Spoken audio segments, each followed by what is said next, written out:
My name is Eric Brooke. Welcome to CTO Wisdom. Hey, Mike, how are you doing today? Hi, Eric. Thank you very much for having me. I'm doing fantastic. Awesome. Could you give me your elevator pitch about who you are? The way that I think about myself is like, where do I bring the most value? So with now 26 years of experience around technology, and for the last 10 years or so being in an executive founder role, probably the most value I bring is by bridging that space between technology and business. So I'm pretty good at explaining technology in a way that business people understand it, and then understanding enough about the business goals and outcomes, because that's what usually drives the technology, not technology itself. And then explaining those things to the technology team so they understand why they're building something and what are the outcomes we're looking to achieve. Okay, awesome. Could you tell me a bit about your journey to technology? Certainly. My family came to the United States from Ukraine, early 90s. I was 16 years old, so I still had a chance to finish American high school in Brooklyn, New York. For those of you from that part of New York City, they'll know the high school. It's called Lincoln. Then I went to Stony Brook University in Long Island, and I went into that university as a pre-med. And part of that, my journey altogether, was that my parents were highly educated, but they were educated in the Soviet Union, and they did not know much about capitalism or the United States or what the options were. And this is before the modern internet. You didn't have YouTube University. So the options were very limited: accountant, engineer, a lawyer, or a doctor. Right? So I went as a pre-med, but then I took computer science 101, and I remember it was right around Thanksgiving. We had to build our first HTML page with Netscape 1.0. And I pretty much did not go to sleep for over 48 hours. Marquees and all of the fun things that you think back to 95. That's what I spent just staying up and playing with it. And that got me into computer science. So I graduated with a computer science information systems degree. But I started working in 98, way before I graduated. So I was doing night school while working full-time, helping the immigrant family. Awesome. Tell us about your first job when you got to being a developer or an engineer. So I wonder how many of the younger people even know what Java applets are. So I started as a very junior Java engineer. At that time, Java applets were the way to deliver software cross-platform.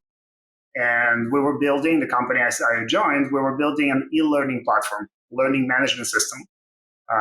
In 98, they started a little bit earlier, 96, 97, that was a cutting edge technology. And I stayed with the company for 9.5 years, rising through the ranks to director of technology, CTO, having multiple stops obviously along the way. Awesome. So what was it like when you first became a manager? What were the things that either held you back or helped you from stepping from a software engineer into that first manager role? So it's a very common pattern for companies, and the company was small. So when I started, I was employee number 12. By the time I left, we were about 65, 70 people. It was acquired by a much larger entity, but that was after I left, and I was just an employee. I didn't have any ownership in that company. So in a small company, the beautiful part is you learn a lot. The more challenging part, there is no established professional growth, professional education. So you just learn. And if you're fortunate to have great managers, which I did, you learn from them. And then if you do well enough, if you're smart enough, usually what happens, they ask you to manage people without necessarily school or within a professional environment teaching you how to manage people. So it just worked out that the two people that I was asked to manage were my friends. So somebody that I went to college together, I brought them in, and I started managing them. So we had a great relationship outside the work. And at one point, one of my friends says, let's go out to lunch. I have to tell you something. And he said, in a slightly different words, I remember the words that he used, said, like, you're not a very nice person to work with. We love you outside of work, but at work, you're just too hard. You, like, everything is black and white. Everything has to be your way. So I remember that from early days. And then the company also had this wonderful executive coach to the whole company. This person, Tom Baylor, I would like to acknowledge him. He's still an important part of my life, part of Next League, the company that I'm a co-founder of right now. So I've been benefiting from his knowledge and mentorship since early 2000s. So the company I worked for, the first company, e-learning company, they recognized that there's potential in me, but I'm not being nice to other team members. They made him available to me as a business coach. And I remember learning the not so easy thing for me, how to delegate, how to manage up, how to manage your peers, how to manage people that report to you. And that was a journey. And as part of that journey, we would have weekly meetings. And one of the agenda items on that meeting, and I'm very happy to share this because there are quite a few versions of me in the world of technology. So the agenda item was, how can Mike be less of an asshole? At the time, there was a slightly different ending to it, but the content is the same. And then over the years, we would joke, did Mike graduate from how can he be less of that?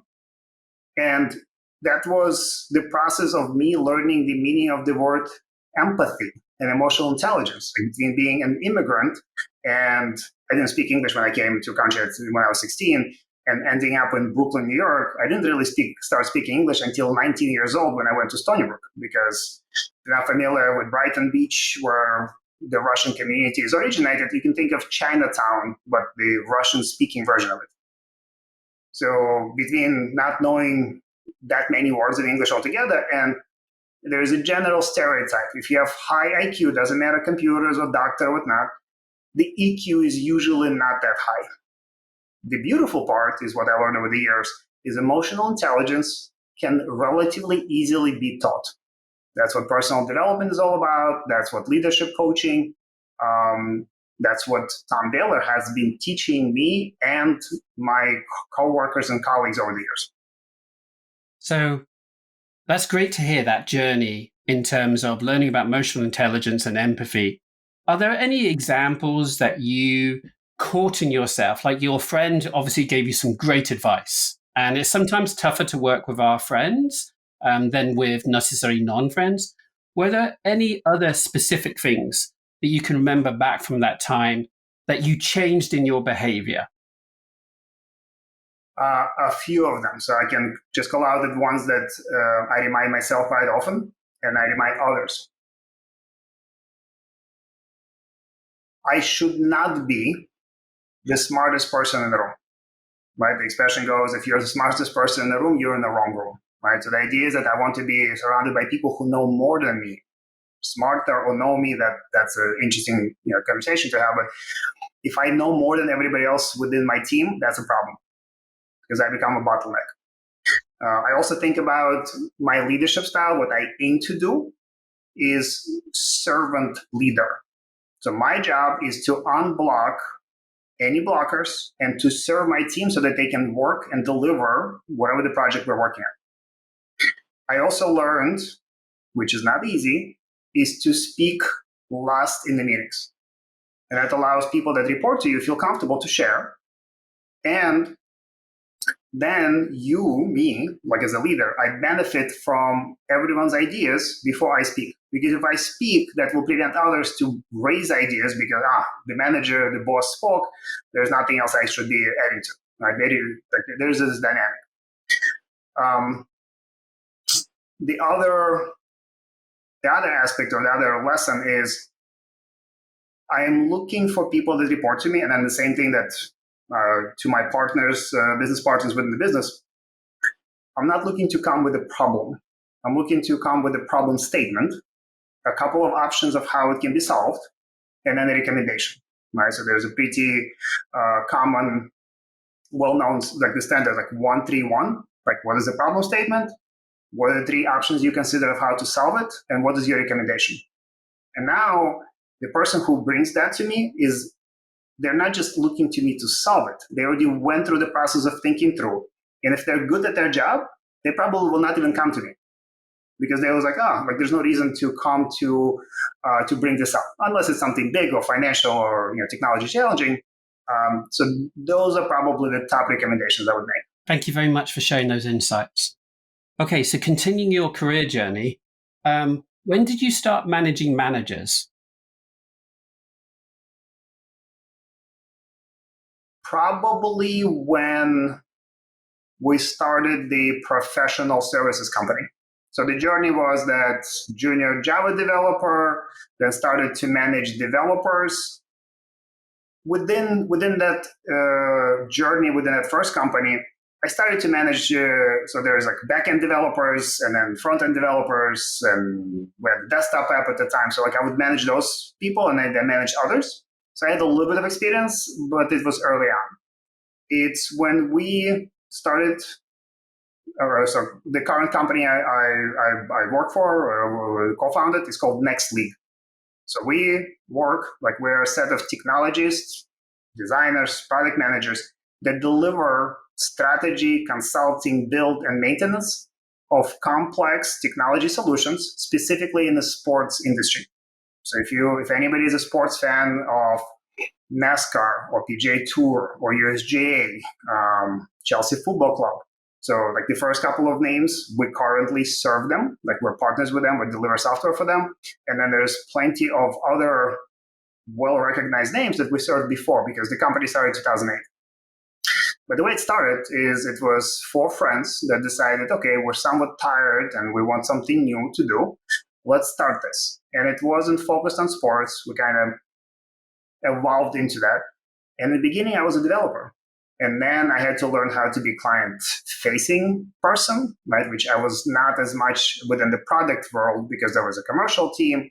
I was in a sales engineering role quite often, but not working directly with clients on delivering just by myself solutions. And then as we grew, so we went from 4 people to 20 to 40, like we had a pretty decent growth, even though we started in 2008, right before the financial crisis. But because we ended up in sports, like sports does okay no matter what situation and with financial situations happening in the world. And then as we started to grow, I continued to focus on the solution architecture and tech leadership. I had amazing partners that handled all of the business side, the commercial, the account management. But then as we grew, there was a need for me to start interfacing with clients. And that meant that I had to start overseeing project managers and tech leads and solution architects. So I would say probably in the last 12 years or so, 10 to 12 years. Cool. And through that transition, what are the things, just very much like in your earlier journey, you had some transitional points or things to change in your behavior or things to evolve? Do you remember what those kind of things were as you were managing other managers? I do. At one point, my team, so this is the time that I was still coding. I like to code. Like it's very rewarding. We can talk about that. Why is it rewarding? What do I enjoy about it? Because a lot of people that code, they like coding. At one point, I sensed it, and my team told me that I became a bottleneck. So I would take on certain tasks that I thought I would do a better job with because I could talk to the client, I could understand what they want, and then go and then just do it without having to create a ticket and requirements and everything else. But I started to run out of time during the day, right? And I think that speaks to your question about what does that mean. It started to fall into, maybe I didn't even know that word, this servant leadership. I recognize that my job is to enable my team, right? The word that I also learned at the time is leverage. Like my job is to find leverage, how to multiply my time by using our amazing teammates to focus on what they're good at. So we had an amazing project manager, product manager, back-end, front-end developers. So where I best served is by talking to customers. I had to learn how to do that as well. Hear them, active listening, documented in such a way that our technical team can take it and run with it, and then make sure that it actually works the way it's expected. So this, the answer to your question is, I had to learn how to start on this path of servant leadership versus just doing things. And that was a pretty long journey of being comfortable with delegation. And I still remember this lesson probably from 20 years ago.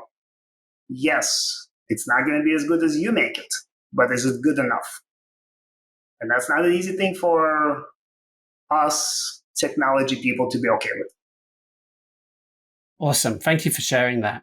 So one of the things you've talked a lot about is you've also been a founder several times in your career. When you think back about the difference between like an employee and a founder, what are the things that come to mind?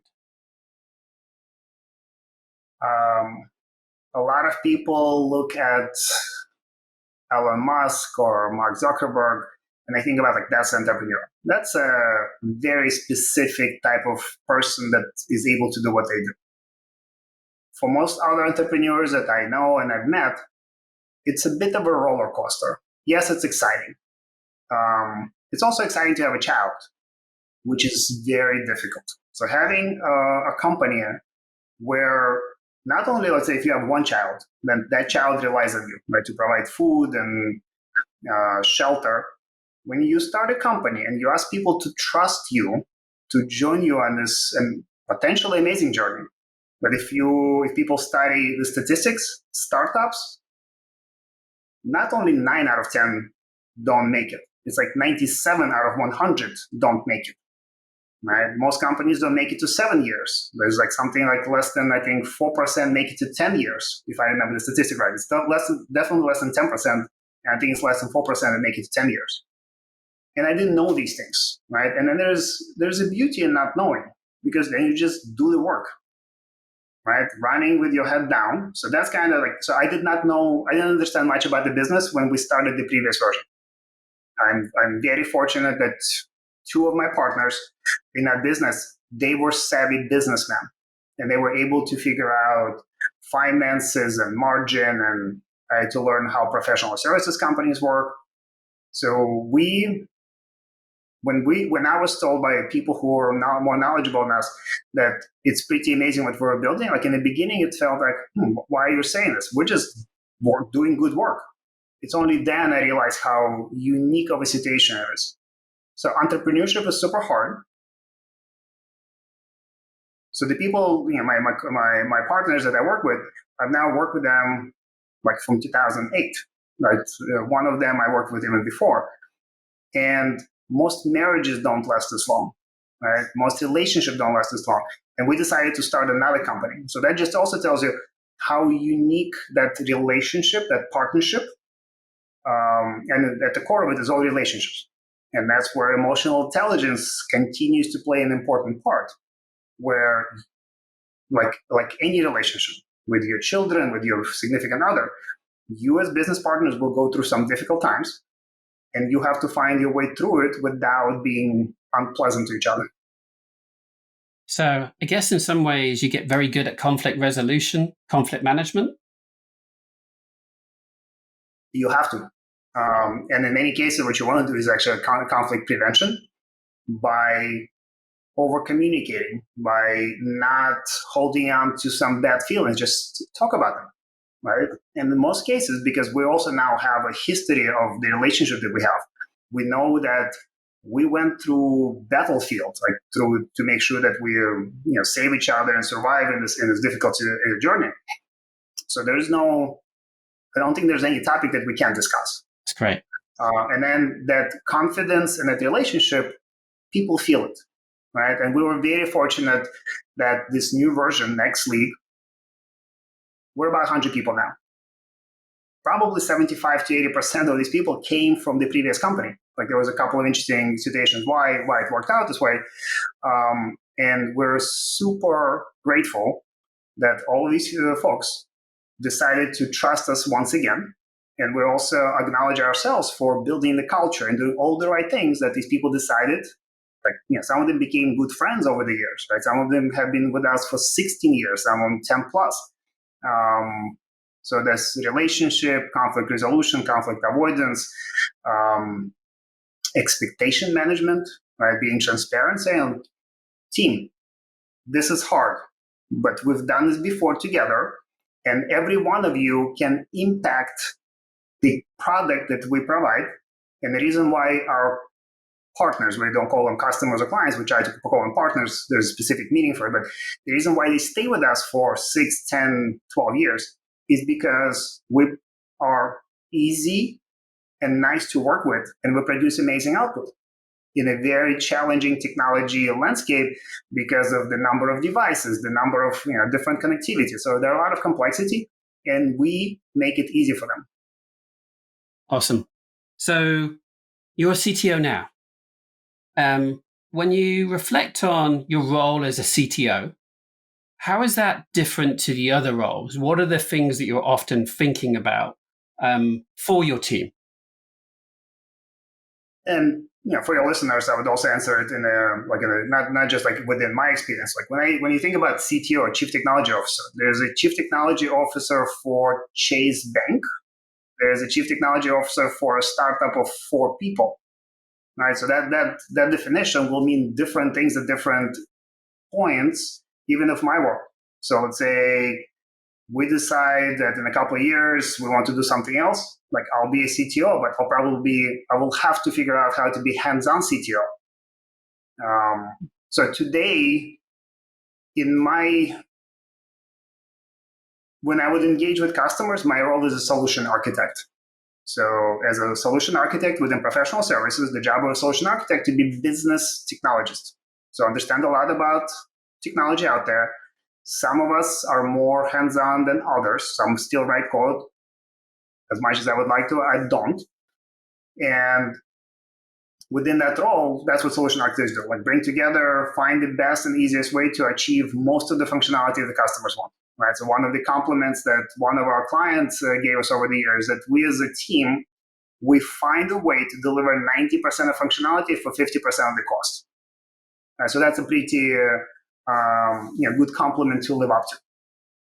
So your question about like what's different in my CTO path. So like I was a CTO when we were 40 people and I was hands-on developing and executing projects. And then when we were able to grow and hire more people, my role is then and now migrated more into, are we implementing best practices across all projects? So if we learn something on project A, how do we configure CDN in the best possible way? That knowledge should not just be in that particular project and the team. It has to be well documented and everyone has to get educated.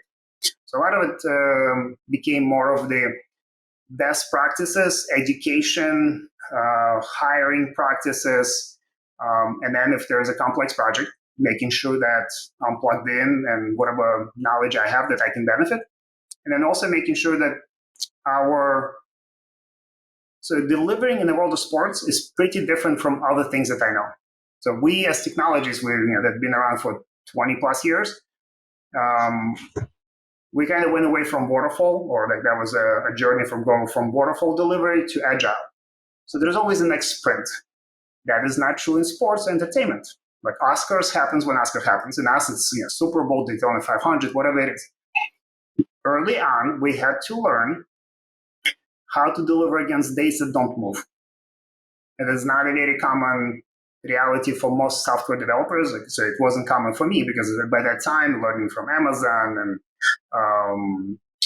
Netflix, you just kind of went into this agile continuous delivery model. That is not the case with our types of clients.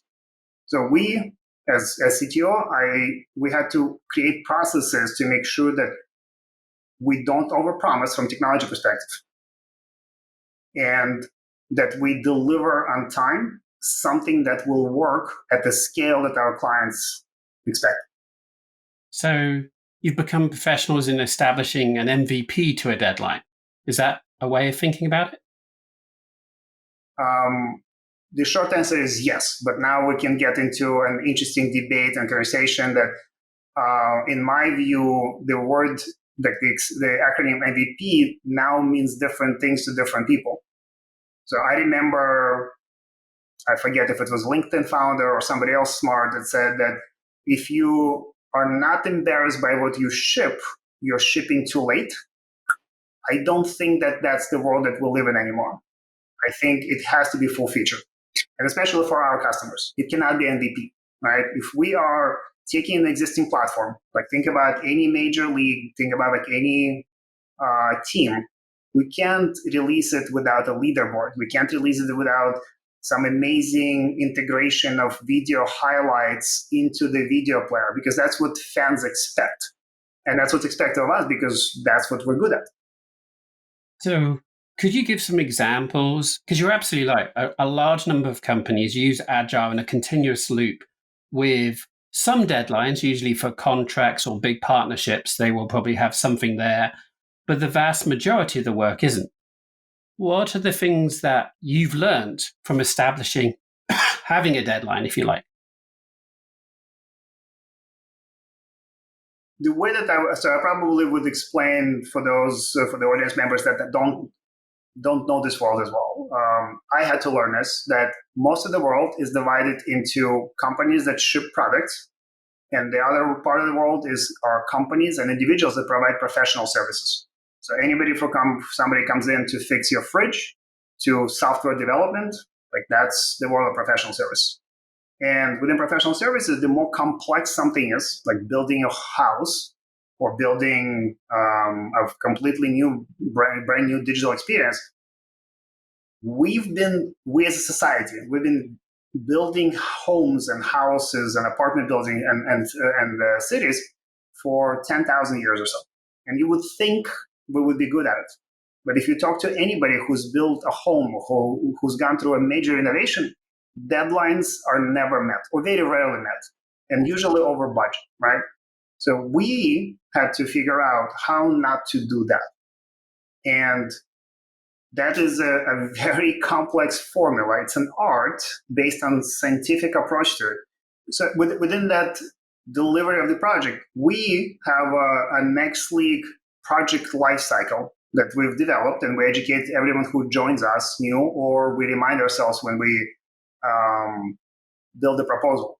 Within the proposal, we will be specific on what we expect that will be included and what will not be. Or if the client wants us to integrate a third party that we're not familiar with, we're saying, we don't know, we're going to allocate this many hours. And if it goes bigger, like if it takes more energy and more time, we'll have to talk about it.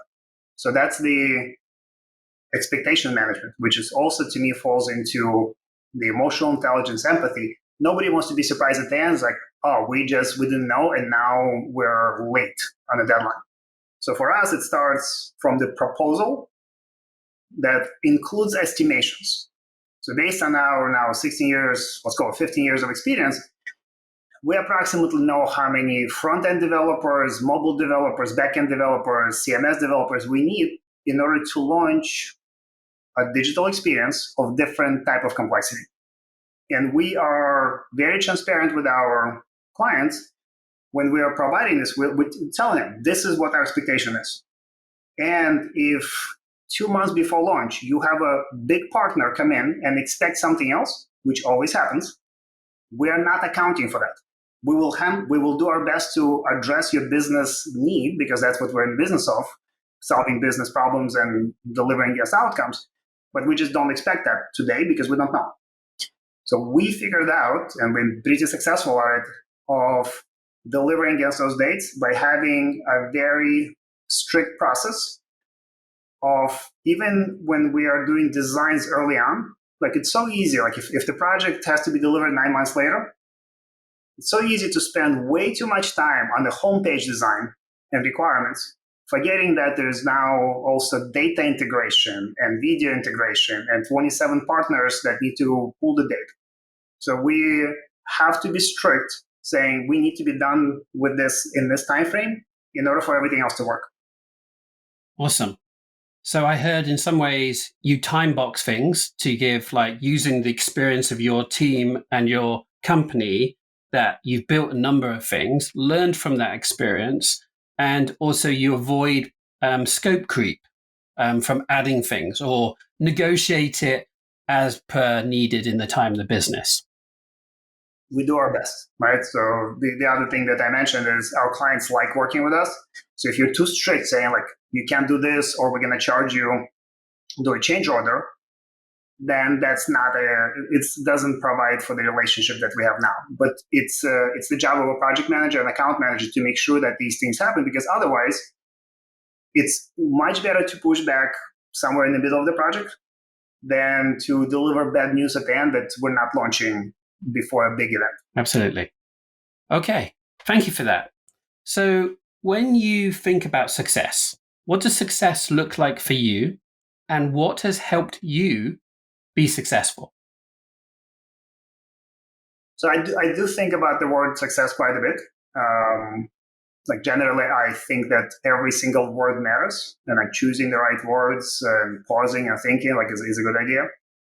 So when you ask success, like in my personal life, in my professional life, and combined, what's the question? I think they're interrelated, personally, as I'm sure you do by actually asking that question. I was erring more to the career, but I think so if we focus on that, but like if there are aspects from your personal life that you think are intrinsic with that, then feel free to talk about it. So for me, what's very important is the relationships that I have, and that is with my family, with my colleagues, partners, friends, clients, business partners, because that's what makes you successful personally and professionally.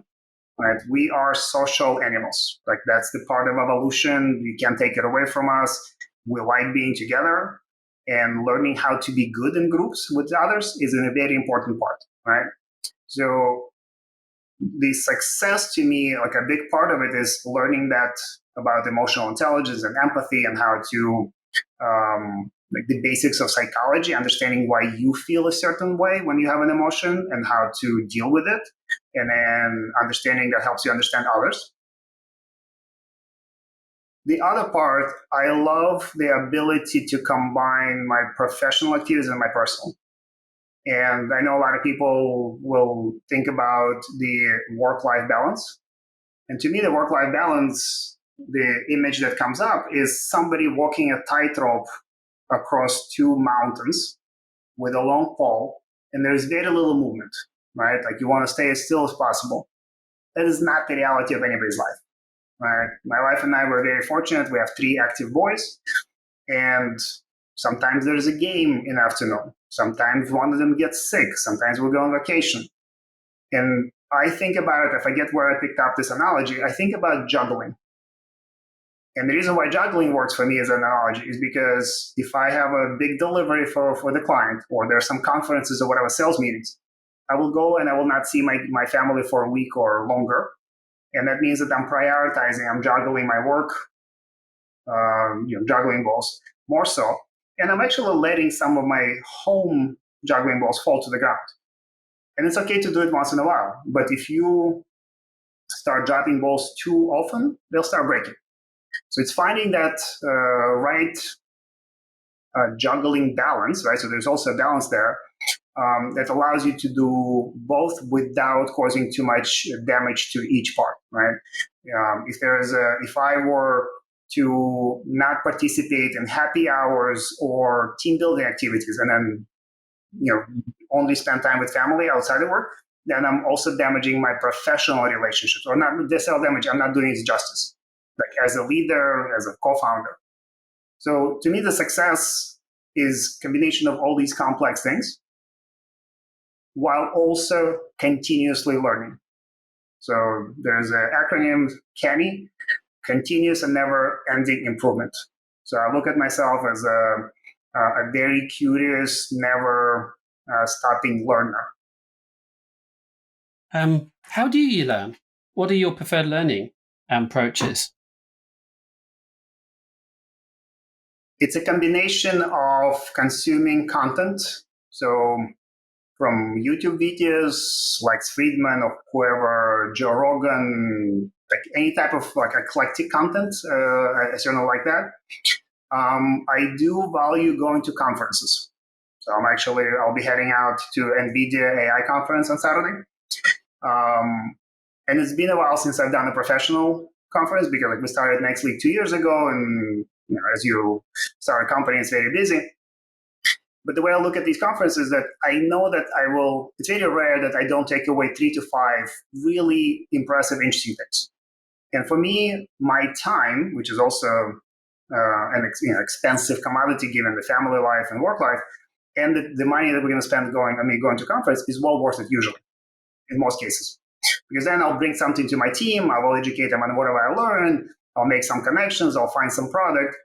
That's been my historical kind of experience so far, right? And this is NVIDIA. It will not be bad. Yeah. And then having interesting conversation just like this, right? With people that come from completely different backgrounds, technology, not even technology, like, so different backgrounds in technology, but also people that don't come from technology. So being from, given the fact that I was born and until 16 years old, I was in the Soviet Union. I lived in the Soviet Union. Soviet Union was an atheist country, right? Like, religion was not a thing. So learning about spirituality, being open to it, that came in my late 30s, early 40s. And that also contributes to that overall success. Awesome. Thank you for sharing that. What is a problem that you're trying to figure out at the moment as a CTO? I don't think that the answer will be very surprising to you or anybody else. What does AI, the way that we understand it today, or what it will be in the next 2, 3, 5 years, what does it mean for our business? What does it mean for our clients? What does it mean for sport? Because we need to understand that. What does it mean for my kids? What does it mean for education? What about jobs? Like, what does it mean for my job, right? So the immediate problems or the immediate things that I'm working on is, okay, this is part of what we do today. It's the way we discuss this within the company. There are a couple of interesting things that happened from the technology perspective in the last 25 years, right? The internet, the web 1.0.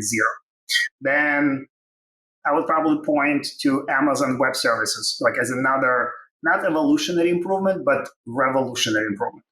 And then it was iPhone and 4G, right? And I'm specifically putting them together because iPhone by itself without 4G would not be successful. Video delivery and content delivery on the go. And then blockchain was supposed to be that, but I don't necessarily see it the same like the revolutionary thing. It was from the outside of decentralized finance, which I don't know much about. For us in our world, we look at blockchain as a specialized database. AI certainly feels like a revolutionary thing. But today, it's the way we think about it, it's a productivity tool. How can I be faster and more efficient in getting to the business outcomes that our clients want? How can we be better at marketing and sales in order to generate more revenue and profit for us? Because we care about philanthropy. So we have a relationship as Nextlead. We have a relationship with a couple of entities, United States Olympic and Paralympic Committee. We now have a contract with them for the next couple of years. And we've committed $500,000 from our side to the athletes that, where I found out a large percentage of them lives on the poverty line. United States Olympic level athletes don't do well, so this money is going to help them. And then we're doing the same with others. So the opportunity of AI is for us to be more profitable, which will allow us, and I'll quote my very good friend and business partner, our CEO, Dave Nugent, profit is where the fun is. And fun doesn't mean boats and just like celebrations, which is an important part to come together, but it's also giving back, right? And that's another variable in how I think about success. Like, are you giving back? Are you making a world a better place? Okay. When you think ahead for sports and where we've got to with this version of AI, do you have any thoughts about what you think may happen? So a lot of thoughts come to mind with your question. So from the video production side, like on the sports production, there are already companies. So one of the famous ones is WSC that is using, like it used to have algorithmic creation of highlights from a full, let's call it as football soccer match. So from 90 minutes, even a number of years ago, it was able to create highlights across the overall game or highlights for a specific player. And it was a combination of, I remember discussing with their engineers, it was a combination of just pure data processing. So they know that there's a red card. So they knew that 5 seconds before and 5 seconds after, like there was something interesting happening, let's clip that. They listen to the audio stream. If there are fans going crazy, there's something interesting happening.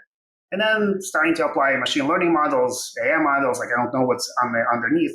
So that becomes very interesting. So some of our partners, PGA Tour, USGA, every event that they run is 150 plus players that start, and then over the 4 days, obviously a winner emerges. If you're not in the top 15, 20 players, you're probably not going to be in TV. But if I care about a player from my hometown, now with this technology, there is a separate feed just for that player. So now more players get the visibility. So like this has been happening before. Like that's not anything new. In the world that we're thinking about and where we're helping our customers think through like what does it mean for them,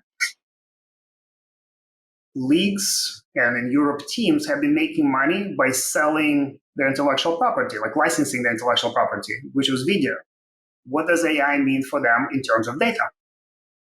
They are the ones that own the data. Nobody else has as much depth and history. What does AI, can AI help monetize that? And the interesting part in today's version of AI, the scientists are saying that there is today's implementation of LLM. It's not that simple. It's not that easy to make sure that it doesn't hallucinate. So our partners, they have to think about make sure that whatever the answer that is provided by whatever LLM, whatever AI technology they implement, has to be accurate. I don't know if you've heard about the Air Canada chatbot incident. So for those that are not as familiar, so there was not a very unfortunate situation. This gentleman through chatbot interacts with Air Canada, and he explains that he has a death in the family and he has to urgently change his ticket or book some ticket. And if there's Air Canada provides anything, like any assistance. And the chatbot, which was AI powered, says, "Oh yeah, buy the ticket, then contact support, and we'll refund you or we'll give you a discount." Okay, he does what he's told by this chatbot. He contacts support, and support says that's not our policy. And then he sues the company, sues Air Canada, and the court said, okay, chatbot was representing Air Canada, and that means that whatever it said has to be upheld. So we're coming to this interesting world of legality, intellectual property, voice, video, deepfakes. It's interesting. It is indeed. Thank you, Mike. So my last question for you is, what do you do for fun? Going back to the topic of relationships, I love spending time with people I know well or with people that I'm learning about and I'm building a relationship with. I am genuinely a very curious person, so I try to find interesting aspects of anything that I interact with, like that then means like meeting new people, finding out about their history, to playing with gadgets. Like I'm a technology person, right? And that gadget means some type of AI tool or a physical gadget, right? So, microphones, video cameras, podcasting equipment. And then the other part is spending time with my family and friends. And my boys are now 16, 14, and 9.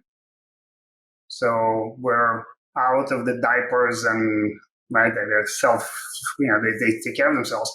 And now we have interesting conversations. We built STEM toys. We built Lego. So there's a Concorde that we built with my 9-year-old. All of it I very much enjoy. Awesome. Mike, thank you very much for sharing your experience, wisdom, and insights today. Really appreciate your time. Thank you. Eric, thank you very much for having me. It was a lot of fun.